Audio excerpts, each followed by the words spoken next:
He is a native of Long Island, New York. He is retired from the city of Riverhead. And after hearing about his famous cousin all his life, he finally took it seriously about 1989. And ever since then, it has been a passion of his. He made connections with a rather famous relative in France, Roland Nungesser, who was Charles de Gaulle's right-hand man in the resistance in the Second World War. Roland also became a provincial governor, and then he was an attaché with Vietnam.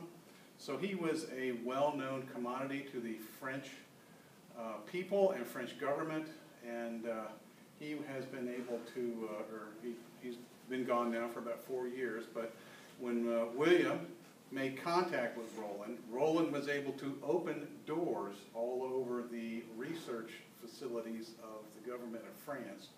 And so William, or Billy, or Bill, as we call him, was able to get in using the Nungesser name and get access to photos and documents that make the rest of us drool.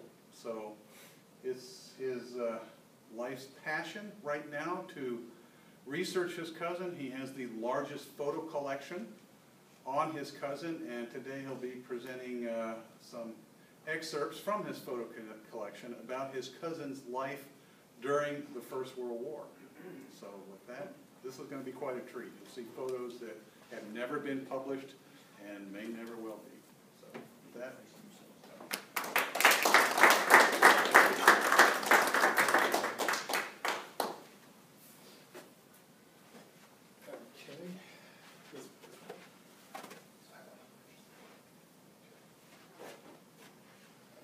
Start by a little history of my cousin. Can you all read that? No. I know it's a lot, but I figured you need a little bit of a history of what he's done.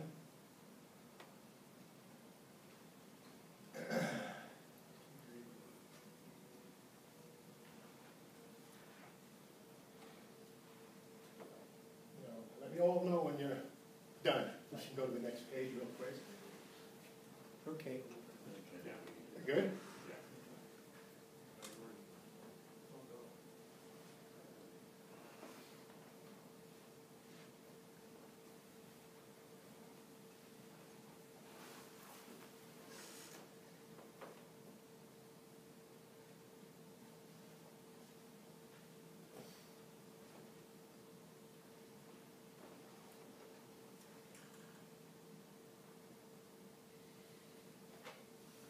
Could you summarize it, because we can't see anything? Well, it's just, describing what he had done during his life during the war. Kind of putting it in order and everything, and let everybody know what he did. Because pretty much after this is going to be the photographs that I have.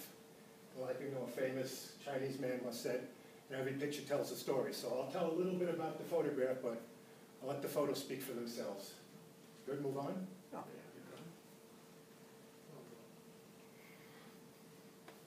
He received every medal from the Allies during the First World War. Everyone that was given out by any Allied country was given to him, their top awards. He received France's highest award, he received the Legion of Honor.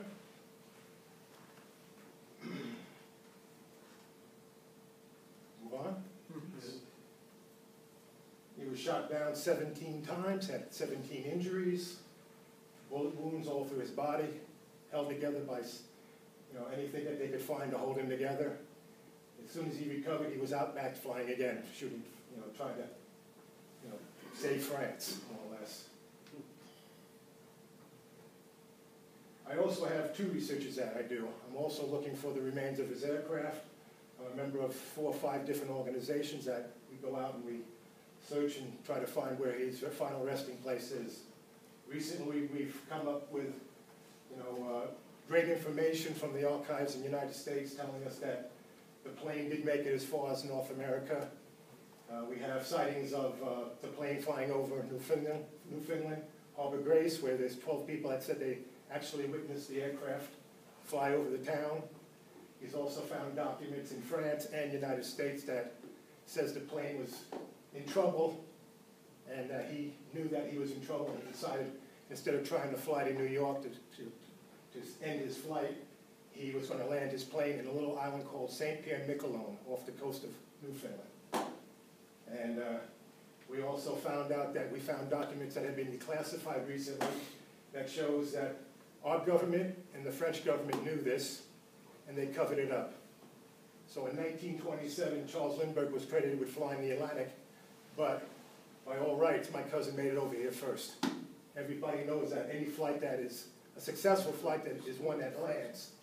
But my cousin didn't land, he landed in water, and the rest is history now because the plane, we don't know where it is. Okay? I know.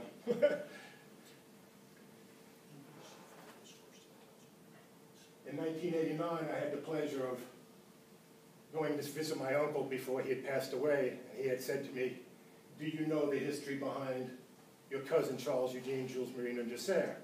And as a little boy growing up, every time I went to a family get-together, that's all the family talked about, was his famous cousin. Being a young kid with a lot of cousins and everything, and nephews and nieces and everything, I was always playing with everybody and really never thought much about sitting down with the adults and listening to the history of my cousin. But at this time, my cousin gave me as much information as he had and said, "You're on your own now because your father has passed away." And I got documents from my dad and my documents from my uncle, and then I decided I should go ahead and start doing the search on my own. I was challenged by a friend of mine at work that told me I was making all these stories up.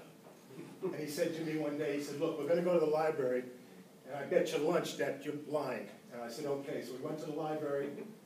We walked in and talked to the head librarian. She said, "Everything right now is on, a computer. They call it interlibrary loan." And they asked me for the name of my cousin. I gave them the name of my cousin. And she said, "Well, just type in his name on the computer. And whatever information any library in New York State has will be written out on these papers that I'm going to give to you." She pushed the button, and we proceeded to sit there for 20 minutes to watch all these documents being fed out, telling us that they had stories on my cousin. I had lunch really good that day. I decided that now's the time to go ahead and start researching this. So I said, I'm going to make some phone calls. So I called a couple of people around and started asking about my cousin. And they asked me who I was, and I told them who I was and what I was doing and why I was interested in this. They said, "Okay, I'm going to help you." They said the first person you need to contact was a man named Richard Gillespie of the Tiger Organization. And he's looking for the aircraft, the Whitebird. So I called Rick Gillespie, and he told me I could join the club and be a member of that club. And they're doing a search up in Machias, Maine, where they thought the plane might have gone down. I went ahead and really started doing more research on his war career because I knew that was fact. So I contacted a few aviation magazines, and they started giving me some names and stuff and said, "You need to call these people," which I did.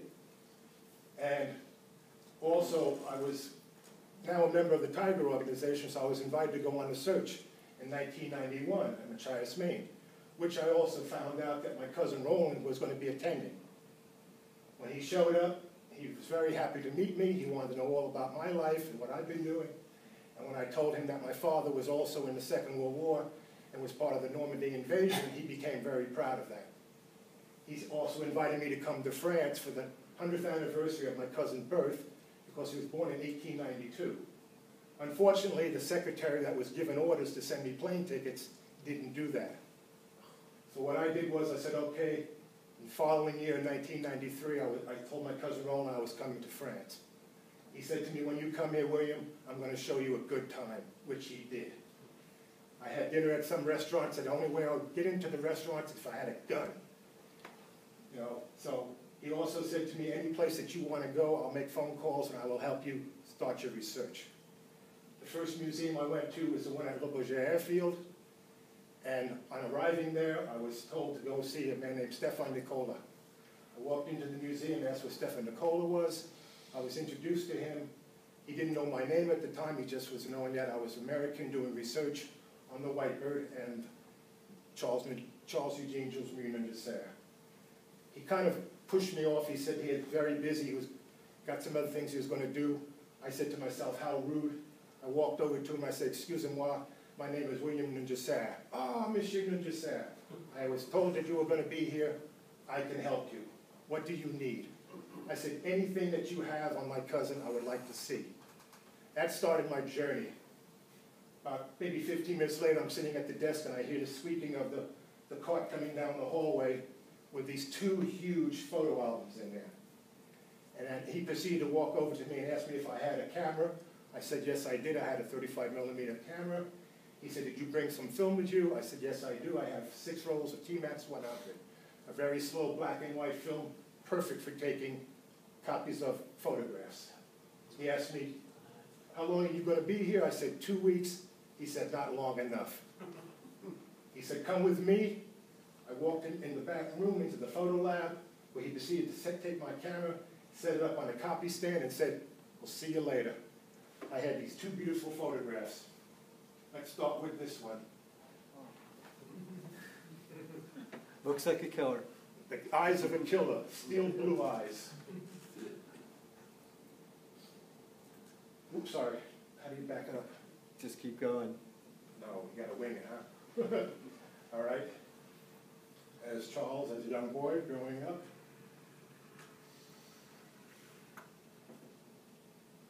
Charles is right there in one of the schools.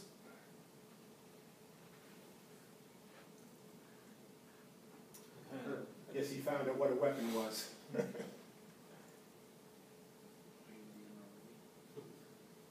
I don't know who these people are in the picture except my cousin Charles right there, but he had a couple of cousins and stuff, so it's probably his family. He was sent to a very prestigious school in France to learn about mechanics. I think this is him in the photo here. I'm not quite sure, but it looks like him there. That's all in French. Only one I probably can understand that would be John. Looks like typical of his posture. Yes. And one of the schools that he went to learn mechanics and how to, work on aircraft and everything.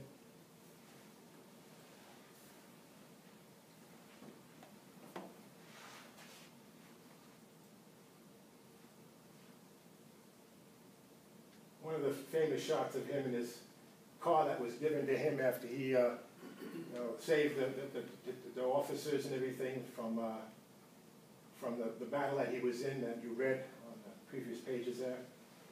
Bill, how did the museum get all these pictures? This is from his mother's private collection during the Second World War. His mother was smart enough to know that the Germans might have been able to occupy France, which they did. She took the photos to the museum for safekeeping. I also found out from my dad that my dad, after they liberated Paris and everything, my dad contacted his mother and wanted to meet her. And they made arrangements to meet.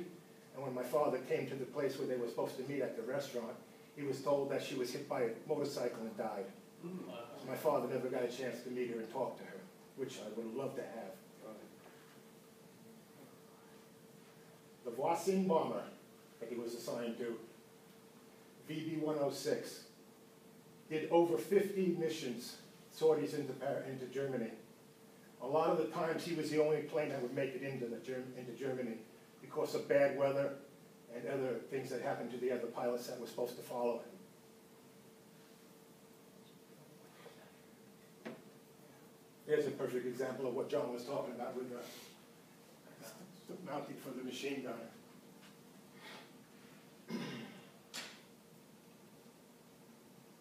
That's the plane, the VB-106, the Voisin bomber that he was assigned to. He shot down an aircraft with that plane, or his mechanic did. There's the machine gun mounted, and the bombs. As you notice, there's no markings on this aircraft yet, so he's don't have his famous markings yet.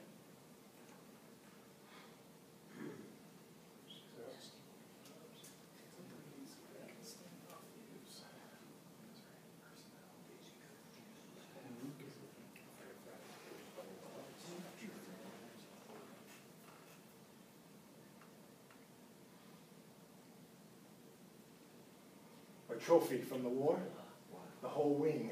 Well, I was cut off from the plane that he brought down.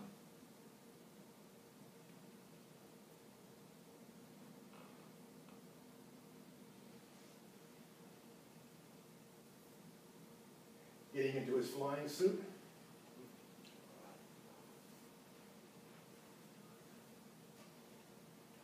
You notice right now that he only has one medal, the military medal. As his life goes on, he receives a lot more, and he was very proud of him, and wore them most times when he was flying.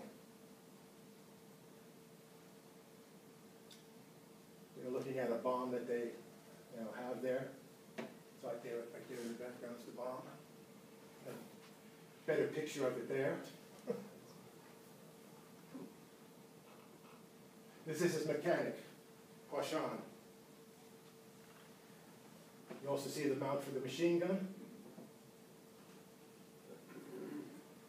I also think that this is also a mount too, no, John? You could. No, that's the No, radiator. that's- Is there some kind of a mount on top, maybe? That's supporting the radiator. Oh, okay. No, on the very top. Yeah, John, there's a tinsel mount Yeah, on the tinsel top mount on the that very shoot top. out of the wing as well. You could switch between the two, I believe. You're right. Yeah. Don't drop it. Yeah. Circumstances. It's behind you. I encourage you.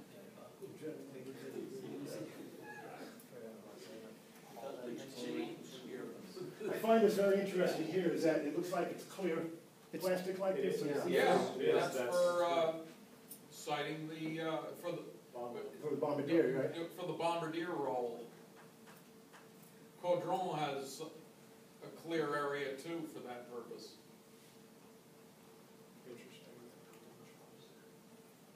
There you go. That's the first That's the- appearance of, Of the marking, the Black Hawk, of the famous Black Hawk later, but that was his first markings on the aircraft.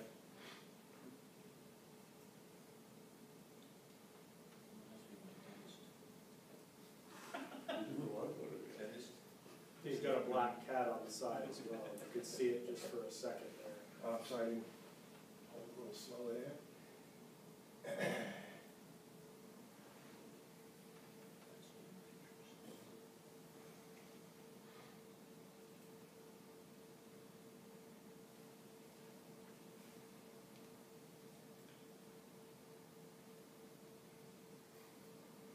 As somebody said before, that you could look at the eyes and the faces of those people and you knew that they were under a lot of stress.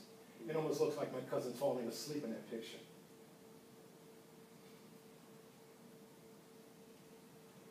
All of his squadron mates. My cousin liked dogs. You'll see in a lot of the pictures that he always has a dog around him somewhere, so he liked animals.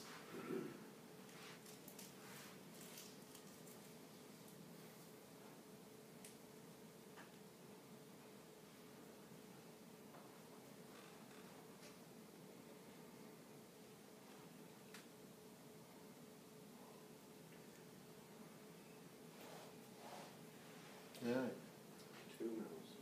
Yeah, he's getting up there. This is a very famous shot of when he was with the Escadrille Lafayette. This plane here didn't last long. They took it away from him because it was so badly shot up. actually that's before he joined 124. This was when, on May 22nd, 1916, when he was one of 8 crack pilots who had volunteered to make 7 rockets. separate attacks on German balloons along the Miz River, which resulted in them, I believe, destroying 6 of them. I think there's only 2, I thought. No, there were different pilots, Right, but I'm saying that. and he got one of them. Right. But André Reservoir, who was flying with them at the time, was brought down and captured by the Germans, Right. although he later escaped. That's with a captured German two-seater. Albatross. Yeah, it looks like one, a Yeah, C1. right, the Albatross. It's got his name on the side of it. He's checking out the ring. John Yeah, talked about. you got a good view of a Franz Schneider's double ring. And must have been a map on board the plane. He's looking at the map with the other pilots and stuff there. You see that they took souvenirs. There's a ring again.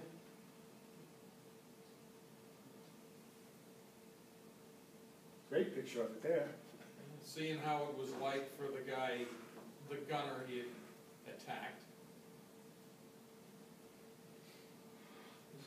I think it's a bullet hole right in the ring.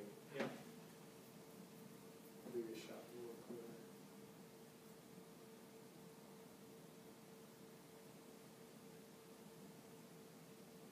Hole in the radiator from the look of it. Yep.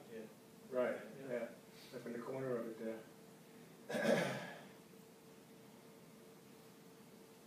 I would say the plane was badly shot up, to say the least.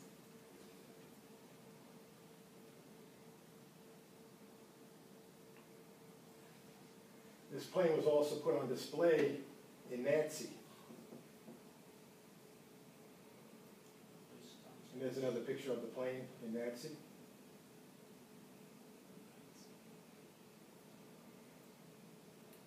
And illustration showing the same thing in Nancy. And that's And a this- that's- U-4 16. That is the 880 with this Yeah. famous N on the side of it. That was before he's put the black heart on the side of it. You also see he has another medal. One is beating the Legion of Honor, the Croix de Guerre, and the military medal. This I just purchased recently on eBay. Nobody knew anything about it, but I saw the N, Yeah. and I can make out just barely the 880. So Bill, in the last picture, the one before this, I know you can't go back, he's holding your tank. He's been injured, right? Oh, yes. Okay. He was That's the badly first shot. injury. I assume that if he wasn't shot up as bad as he was, he might have been the leading ace for France during the war. Yeah. You know, he would have definitely gone past Fonck. You know, his official kill record that he kept himself was 106. Wow. You know, they officially gave him 45, they gave him 43. Towards the end of the war, he was pretty badly shot up and wounded. They actually sent him back to the United States to keep him away from being killed, because he never followed orders. He did what the hell he wanted to do. Well, that's one of the reasons he only has 43 confirmed victories, because unlike Fonck, who stuck close to the lines, Yep. as much to be seen shooting them down as to shoot them down, Right. under conditions where he had control, Nungesser was out of control. He He'd was go always anywhere and anywhere seek he to wanted to tackle go. them anywhere. He had a roving commission that any time he flew into an aerodrome, no matter where it was on the front, they would service his plane, no questions asked. And that's how, what kind of reputation he had. And they made sure that he kept flying, because he was deadly. That's a very famous car, and kind of old. Wow. That's self-explanatory. Little downtime, why not use it as a flying boat there or something, or a flying, whatever it would be. Sand racer or whatever. Land racer, yeah, land yacht. And it looks like it says VB something on it, so There may have been while he was with VB 106, 106. yeah. That's your staff car. A Marine Saulnier that he flew. Another picture of the Marine Saulnier.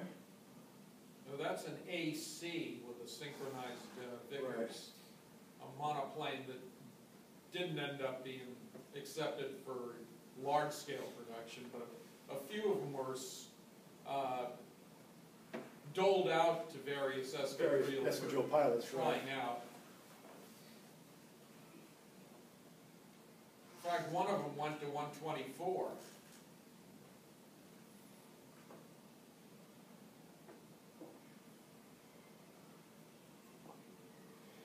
And This is that's the notorious Hotez. Ponier. Oh, yeah, that was the one that he put the joystick up in his pallet. They gave him last rites. They thought he was going to die. A week later, he was climbing back into his aircraft. You know, think there was only a few of these made too that were given Yeah, out. the French The squadrons. produced a few. After what happened in Nungesser, the French were done with them, and they unloaded a few on the poor Belgians. Nobody really wanted to fly this aircraft. My cousin, being who he was, said, "To hell with it, I'm gonna go fly it." And he was doing the rondelles and the loops and stuff like that. He And did a loop, promptly went into a spin and crashed. crashed, and put the joystick up in his pallet. And practically broke That's- every there other it is bone right in his there. body. It still looks like he's trying. And really, when I look at these photographs, the only way I can really get a timeline is I can look at his quad air and see all the problems that he had. Well, the crash was January 1916, and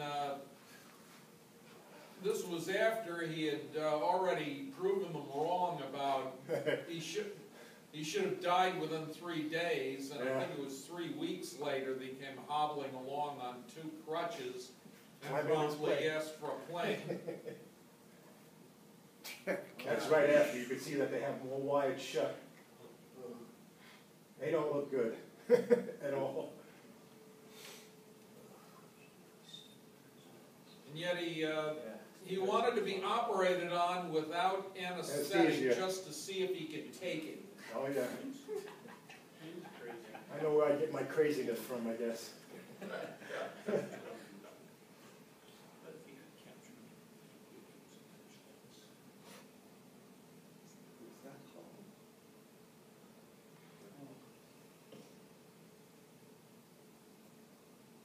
Hunting with his mother. Don't know where it is, but it's a photograph that I kind of look at and say, well, that's my cousin. I guess it's an observer here for him or something.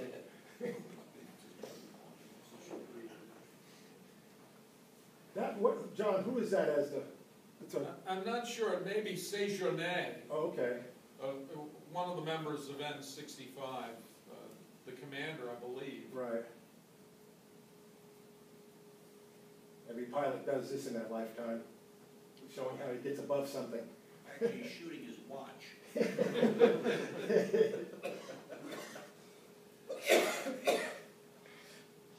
So I've noticed something, 16 again.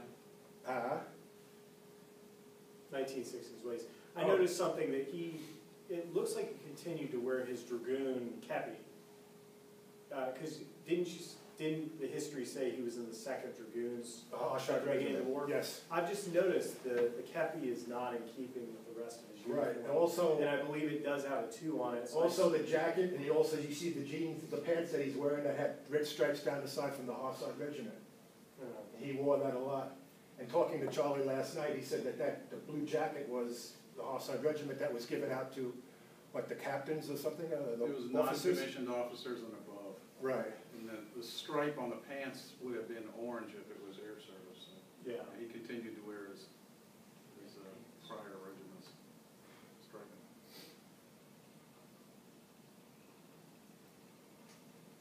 And we see the famous black heart that he has on the side of his aircraft. A person asked him one time why he had the black heart for, and he told him that the black heart doesn't fear death. The candles and the coffin and the skull and crossbone was his way of thumbing his nose at death. Well, this is its first appearance because it's That's got the first one. Penetration, which he would later abandon. Right, that's the first time that they put it on his aircraft, the Newport 17. Kind of crude because it was painted by his mechanic. Spooky now. Cap, yeah, that's the first time I saw that when I said, well, it's like a baseball person that would put their cap backwards like that on the catcher or something. Is that, wait, hold on a minute. That's a Lewis gun on the synchronization on the, No? No, that's the trigger mechanism. Yeah. It's just That's- a cable. That's Right. the cable for actuating. no, under the wing. No, underneath it, there's a synchronized Lewis, which they tried for a while. You're right, absolutely. Right. But open bolt machine guns like the Hotchkiss and the Vickers did not lend themselves well to interrupter gear, and they soon abandoned that Right, idea. and I thought the Lewis was not used in the interrupter system because. It was for a short time, But as you can see, he's hedging his bets. So he's got a double Lewis there. That's interesting. Yeah. That's a very interesting shot. And that's the first painting of the Black Heart on the side.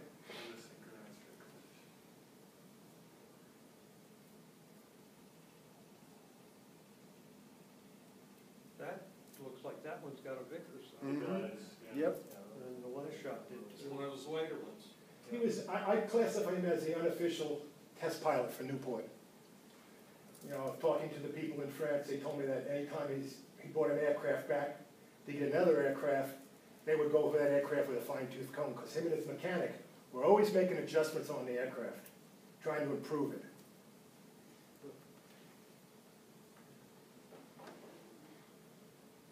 Beautiful example of the flying coat, all the fur and everything.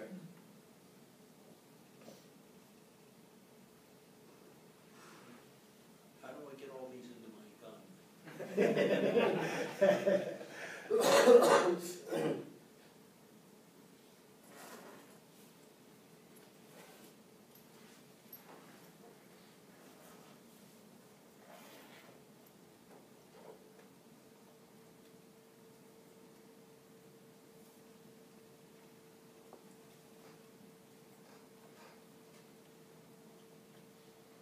A lot of the photographs you'll see him with a cane.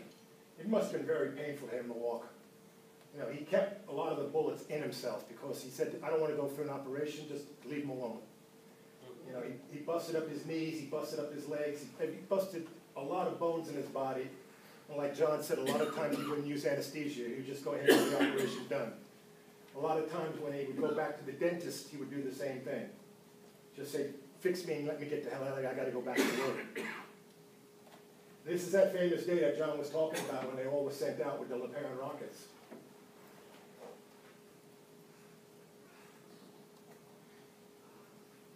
This is the original map that was drawn by Captain LeParent. And that's the crew that did it. Yeah. So this made history right here because that was the first time they used LeParent rockets to shoot down balloons. I did the best I can trying to figure out who all these people were. And John was right, there are 6 victories, or 6 victories right there. Lucien Barrault came back claiming one, and it was later determined that he had in fact Lied aborted the about it. mission, and he got into trouble for not being truthful about things. Yege got his, Duboutini got his, I believe. Nungesser, of course, did. Dijon, Bouchon, Reservat was captured. Chaput scored, and so did Lenoir. There they are lined up on Charles the right table. there. And to this day, we still don't know what aircraft Charles flew that day. It wasn't 880, we know that. I have a friend in France right now that's still looking to find out what aircraft he flew. They don't have any records of it in Paris when he went back to get the aircraft. Because the number 880 was taken out, he couldn't use it no more, so they sent him back to Paris. And probably what plane he came back with, they put the LeParent rockets on. Most likely. And we don't have any record of it from Newport saying what it was. That's Captain LeParent right there in the front. And that's, if you could make it out, 22nd of May, was talking about that mission that day.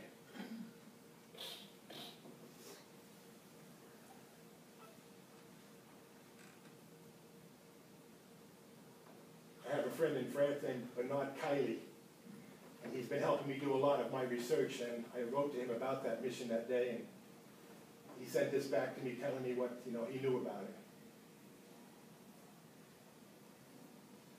That's really kind of the page before he translated there.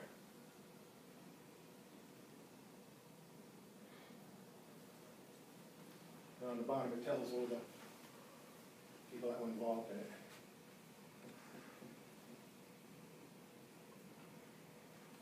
LeParent rockets being fired. That's incredible. And these were in his mother's collection, so I don't even know if this might have been Charles's aircraft. Well, that's an in-air shot. Right. Incredible.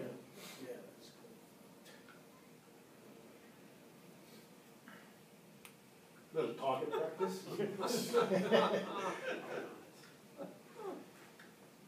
Supposed to. There he is wearing that famous coat that I love, the fur. We love the camera. And this is when he starts with his friends, Norman Prince. On the left, Yeah, he had scored another victory and was wounded again in June 1916, and his N-65 told him not to come back until he was fully recovered. They took the decided plane he was away from fully him. recovered. He took his plane So away. he temporarily attached himself to N-124 Well, Raoul Wolfberry and and Norman shot Prince. down one with them. Right, Raoul Wolfberry and Norman Prince came to the hospital. They were good friends with Charles because they would love to go into Paris together. Charles loved the Americans.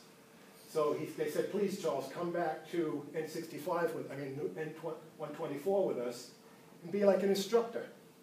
And so he did. He was hobbling, as you could see with the cane. And when he got there, you know, he spent, I think, about maybe 2 to 3 weeks with them. Yeah. And he's the unofficial member of the Escadrille Lafayette. I was told by, a few people that they really adopted him as a French pilot to ask questions about how to dogfight.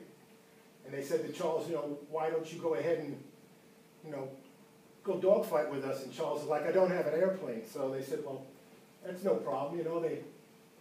They paddled around for a little while together here and decided to make an aircraft for him. That's the Newport 16 with the 1490 on the No, back. that's a 17. Is it a 17? Okay, well that's with the Escadrille Lafayette. And there it is again with the Escadrille. And like John said, he went up and got a victory. And for much of the war, for all of the war, that victory wasn't credited him. Because if the French found out about it, he'd have been in trouble. Because he was known for disobeying orders all the time. And they were always trying to reel him in, but he had so many friends and higher up that he could always get out of it. Ah, he's Nungesser. Yeah. As you can see in the background, it says Rum. That's Rummy's aircraft in the background. Lawrence Rumsey. Rumsey.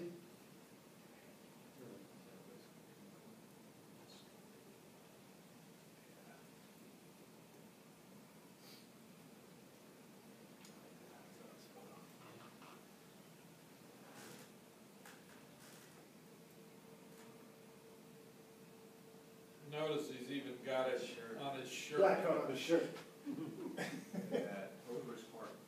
And at auction, they had an auction in Paris about, I'd say probably 8 to 10 years ago, at a famous auction house that they were selling off a lot of his stuff. And that shirt showed up with another shirt. And my cousin was there with his wife and tried to purchase it, and he told me it was ridiculous, the price that the person paid for it. And they had a lot of his memorabilia. And the prices went through the roof. It was unbelievable, the prices that they put on a lot of his merchandise and everything.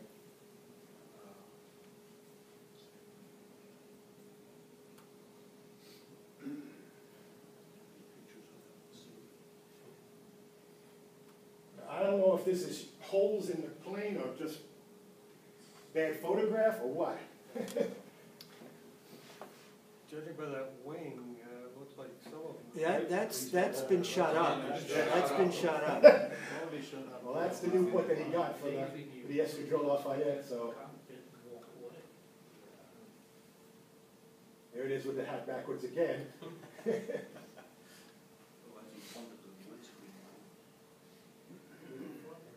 You see, I can start to date the photograph because he's getting a little more palms on his quad air.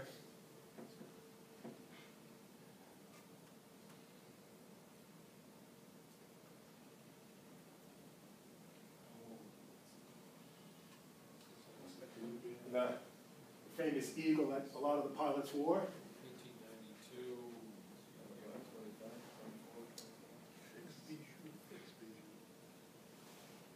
I guess you'd call this an early version of the Sanka card.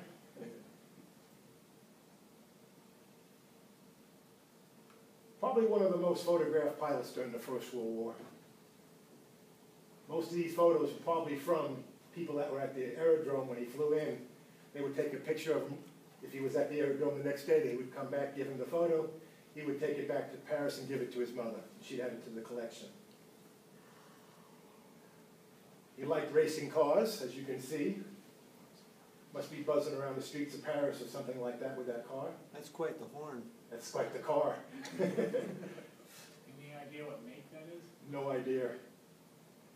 That's another thing I got to research. Notice the double square tires in the back. Right. In the horn. Most of the race cars had those. Yeah. Fold down windshields, windscreens.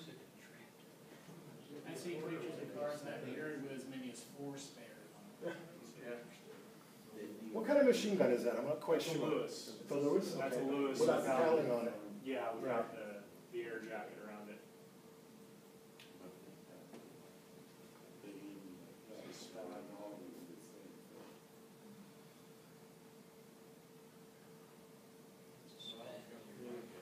This must have been after a sortie because he doesn't look well. Now you're breathing that castor oil all the time. That does bad things to your system. It's also after November 1916 because the officer on the left is wearing the French middle pilot's badge. Ah, okay.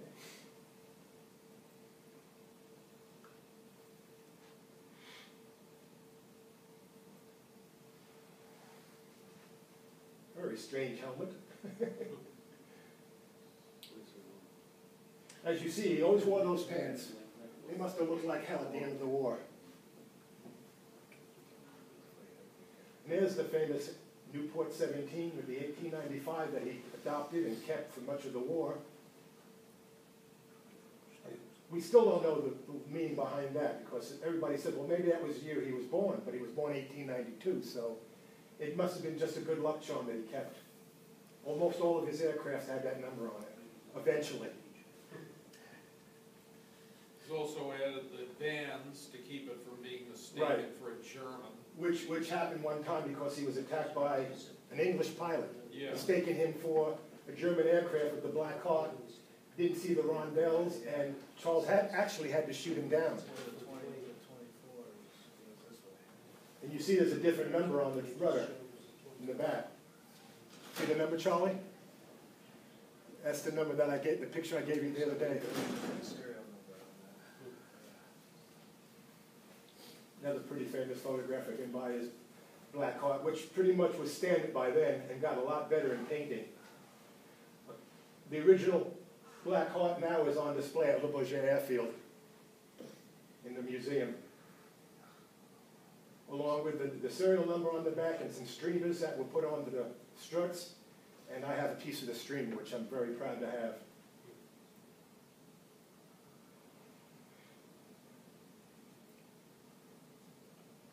That's the Newport 25. Which Tom Dorsey made me a great model of. I wish I had known I would have brought it in today because I have it right now, so it's a beautiful version of the Newport 25.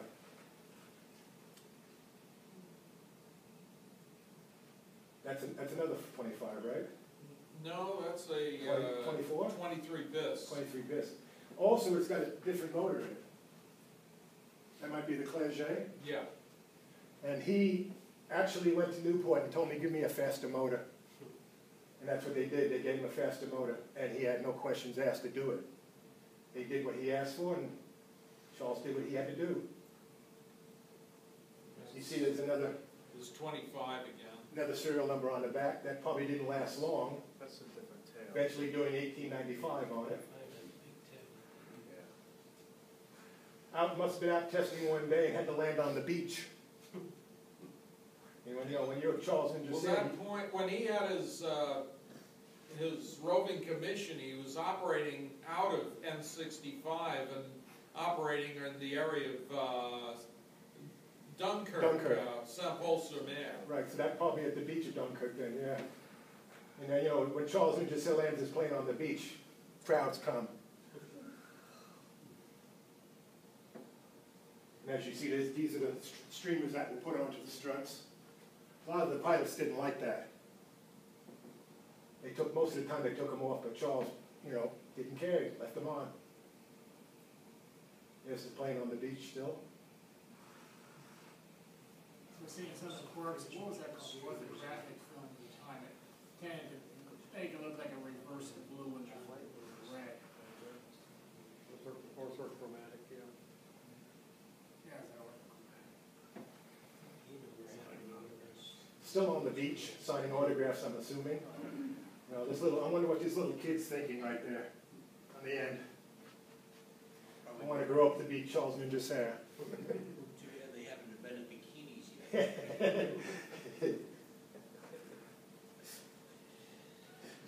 Still see the streamers on the wings there?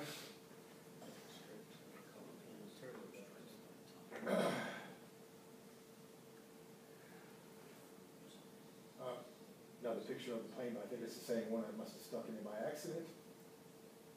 There are DH-4s in the background. He's landed it at says a British field. Gray Dunes, it was 1917 made.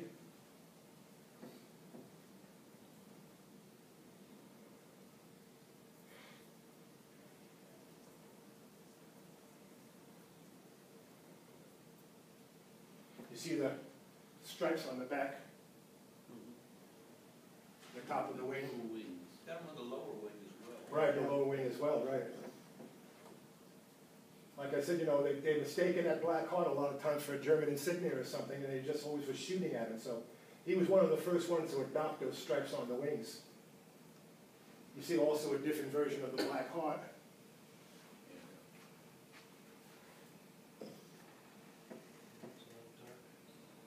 I guess the machine gun was taken off and some flowers were put in its place. Like his headgear.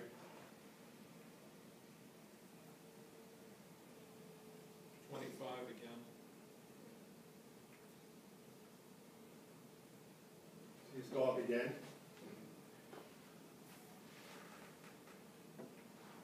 Dog at his feet. You always see different versions of a different kind of a dog. There's another little dog, 25 again. You see now it's also got 1895 on it. Yeah, that's a different rudder than the 25 they just showed. Yeah. And like I said, he was always making improvements on his aircraft, so sometimes you were tricked into thinking it might have been another aircraft, because he was always changing things on it. That's the one.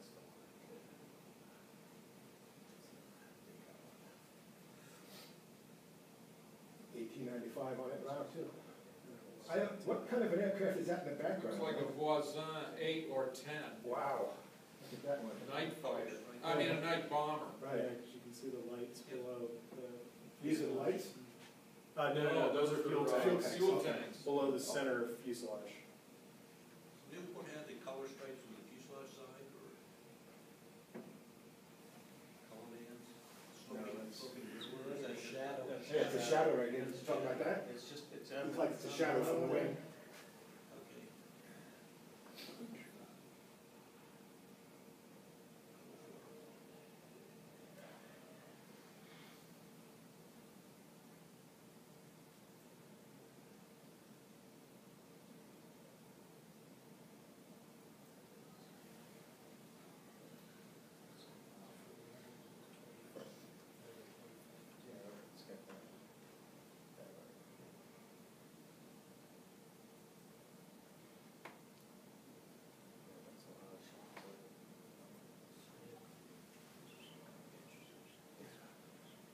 Belgium? There's only one, there's only a record on that. Because I felt.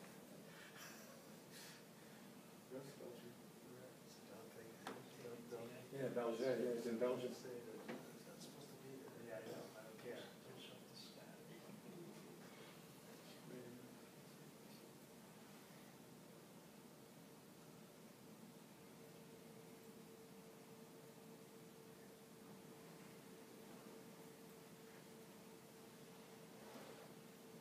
You see now, he's wearing a lot more medals.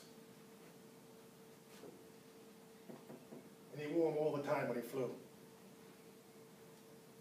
Matter of fact, when he flew the Atlantic, he had him in the airplane with him.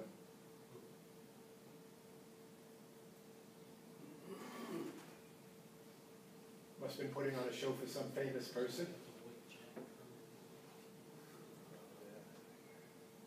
And this is the King and the Queen of Belgium that he's talking to in this picture. You can just barely see the Queen.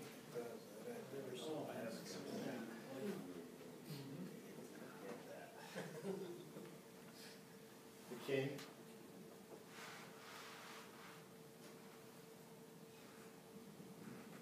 And I know who they're looking at. Must have been putting on a nice show for them.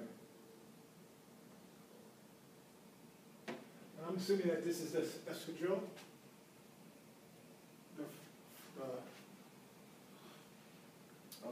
The Begonia?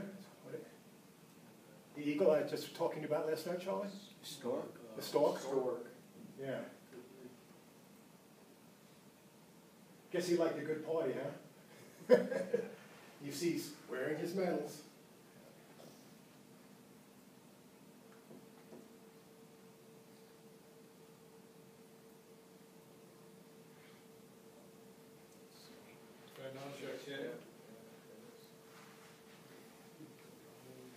A little more metal on him. The Spad. Now, we're trying to figure out what this one is. They must have given him an aircraft because it says photo on the side of it. It also has an anchor. So I'm assuming that they must have given his aircraft to say, this is going to be your aircraft, make improvements on it. You see that they had the rudder taken off the back and they're working on the aircraft at that time.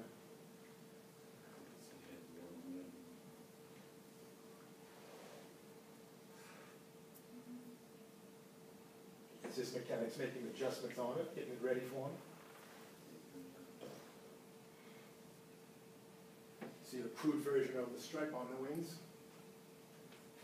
And the camouflage and everything of it. Also a different number on the tail rudder at that time. I think, well, that's a Spad 13. Right. And it's also have a camera mounted on the top. And it also has a reference to The Verdier. green finch. So this would be after Verdier Fauvery was killed in a bombing attack in July 1918. I'd love to see the photographs that would come from that Nungesser camera. was, anything he shot down after that was, he said, was to avenge Verdier. Oh, yeah. Right there. There it is. It's only on one side. You see how they got the white on the back to disrupt the, from the view from Throw above. off The enemy top aim from the rear. with stripes on the wings going different ways. It's just wait for this. Another picture of that aircraft with the anchor on the side.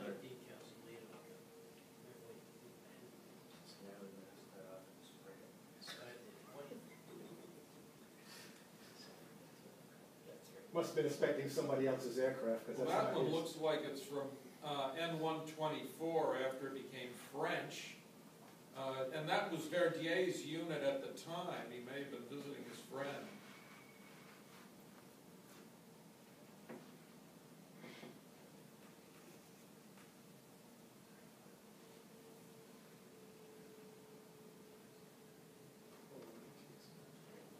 This is the one with the cannon.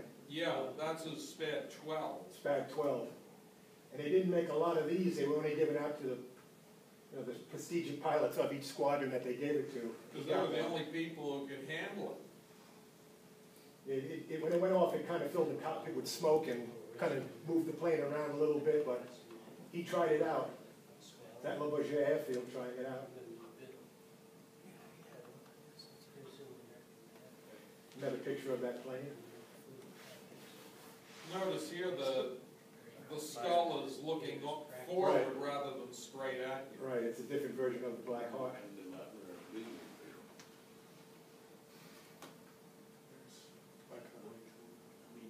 This is some event that he was giving a lecture on, talking about his aircraft, and I know the man is named Ferdinand something, the hat on. He was something to do with the French government. I think that's Poincaré, isn't it? The French president. Right.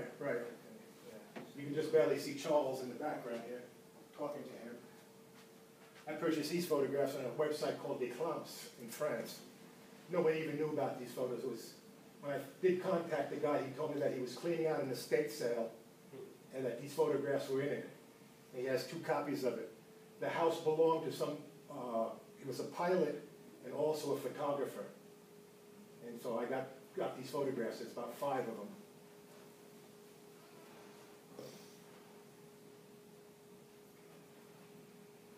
Talking to Charles again, he's being covered up by it. Just barely see his face there. Background. Talking to the president there. Guess he's receiving some kind of an award or something there with that president again there, and he's in line. An inspection or something.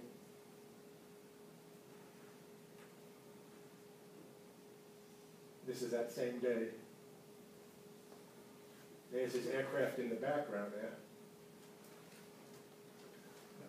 That's a pretty famous picture. I've got another picture of that. It was printed in a magazine.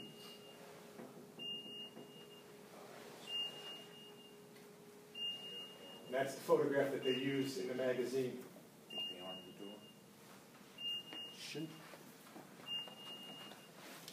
That's in that same day.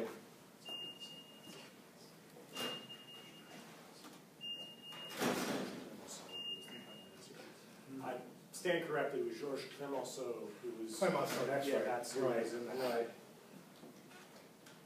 Prime Minister of France. Now he's into German Shepherds here.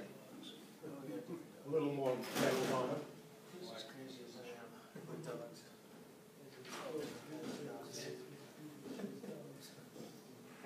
This must have been after one of his operations on his leg because he has crutches this time.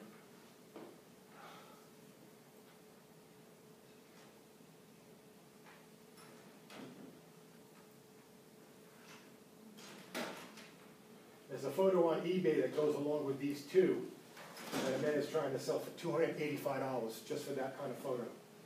It's been on eBay for about 3 months and nobody's even bid at it. I called him and offered him $175. He laughed at me. So I guess it's going to stay on eBay for a while. His friend, the dentist. I have a copy of this one that was signed by him. I'm very honored to have that one. I wonder if he dated the nurse. Probably did. I was gonna say, is she be anesthetic? Yeah, no anesthesia. They use little rubber balls, I guess, to squeeze or something. Very athletic person.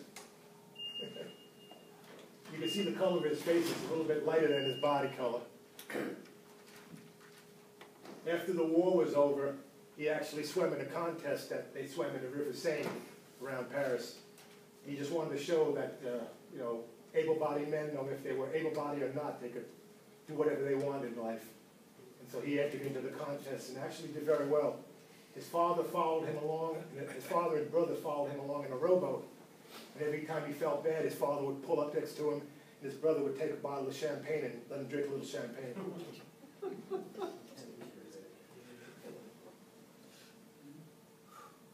Showing off his body a little bit. He wasn't too tall, he was about 5'5". He famously went to a boxing match one night and to watch a Frenchman fight another person. And the Frenchman got beaten badly. By an Argentine. By an Argentinian, right. And so they were kind of insulting the Frenchman, and Charles kind of got up and challenged the Argentinian to a fight. Beat his ass. You a weightlifter? No idea, but he probably Got the physique of him. probably did. He was into everything, every kind of sport he could play. Soccer, baseball, soccer, and you know, gymnastics. He was in gymnastics. All around sports person. And he's in the seat of the car that was given to him after he helped his captain and his other friend escape the German lines and stuff. They actually gave him the car that he used to go through the enemy lines, because the car was full of all kinds of maps and documents and stuff. And the commander actually asked him what he wanted. He said, "I want to be assigned to a squadron." And he got his wish. He was assigned to a squadron so he could learn how to fly. You know, this is like That's the car. 1918. That's the car right there. He's got a lot of medals, and his face has been broken and Oh, yeah. reconstructed more But than he kept once. that car for a long time. You It can see looks it's- like a Hispano Suiza. Yeah. I thought that was a Rolls Royce right there. Is that a No. store? Grill looks like a Rolls. Yeah. What about the hood ornament, is that a store? It's like that winged warrior or something. a winged If warrior. the hood ornament is a winged lady, it's a Rolls Right. Royce. But I can imagine him driving around Paris in that car. Yeah. A Rolls Royce would also have the double R at the apex of the radiator. Can you imagine trying to parallel park that? Right there. That's what servants are for.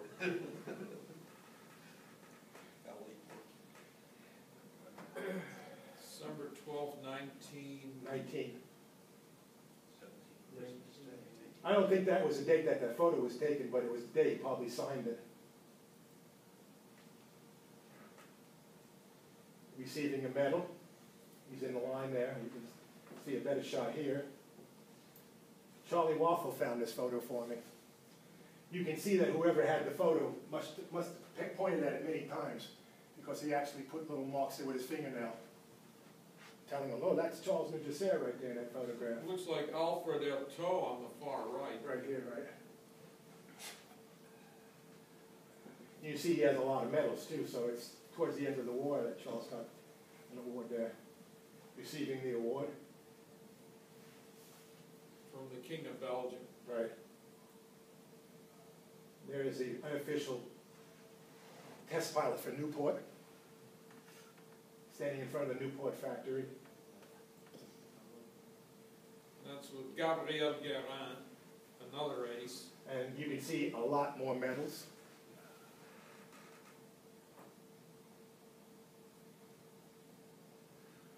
At that point, Spa 65 and Spa 15 were in the same group. So it's 1918 and Nungesser has rejoined Spa 65. This is his father. He didn't get along very well with his father. His father was very stern. You could see that in the photographs, a lot of the photographs that show up with Charles. And that's one of his aunts in the background. His father and his mother divorced when he was about 8 years old. He went to live in Paris with his mom. There's another picture. What father would turn your back on your son when you're getting a picture taken? So I'm assuming that Charles, every time he did something, he tried to prove to his father what he was.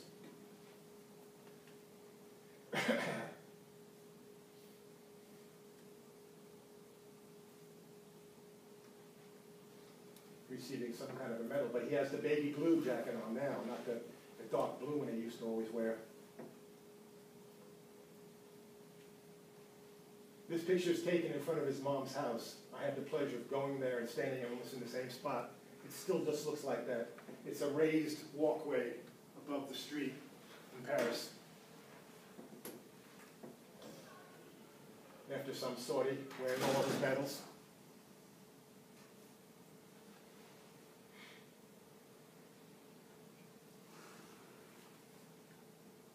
Nice view of all the medals he received.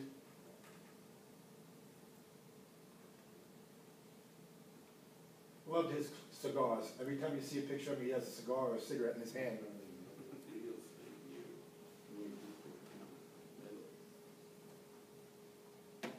I can also date the photograph by looking at all the palms. Getting longer. He received 28 of them. There's another nice photo of it. And his famous Hussar hat, the 2 on it, 2nd Regiment.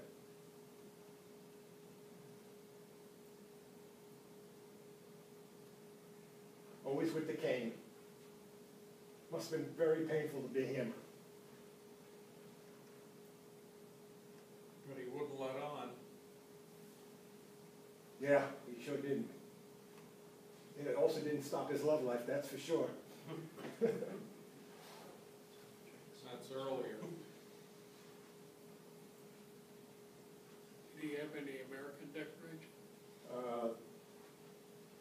Distinguished Service Cross. Distinguished Service Cross, right. And Charles Charles Mistress. Nordhoff told of a time when he was, in 1918, they just gotten a new medal from Montenegro or Serbia, Right. and Verdier Fovedy did the honors and looked at his chest and was looking for a place to put it and finally just pinned it on his fly. It was one of the few times Nungesser Air was not amused. He was rather vain, and his sense of humor was a bit limited, but he eventually forgave him. One of his mistresses that he had. What was done on the fly, quite I guess every time he went into Paris, he attracted a crowd. People wanted to meet him and talk to him about his exploits. Jacques Martin was one of his best friends. Every time Charles would land someplace, Jacques would be waiting there for a bottle of wine with him, and Charles, tell me what you did today. A lot of good stories I learned from Jacques Martin, what Charles did on the flights. Post-war. Post-war, right? And totally encrusted. There you go. It's probably 28 by now. Much longer. Of all the medals he's ever received, right You there. have problems standing up straight?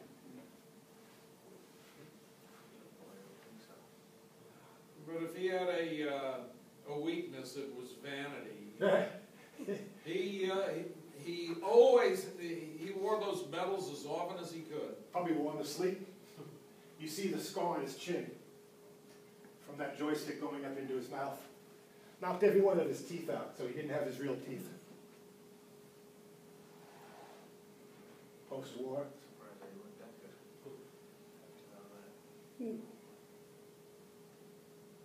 You can see the dents and the scars. Oh, yeah. The Yeah, reconstruction. that's a really good picture of the medals and the scar. And his teeth. He loved gold. So a lot of his teeth were gold. And the King and Queen of Belgium, and we all know who that is. Renee.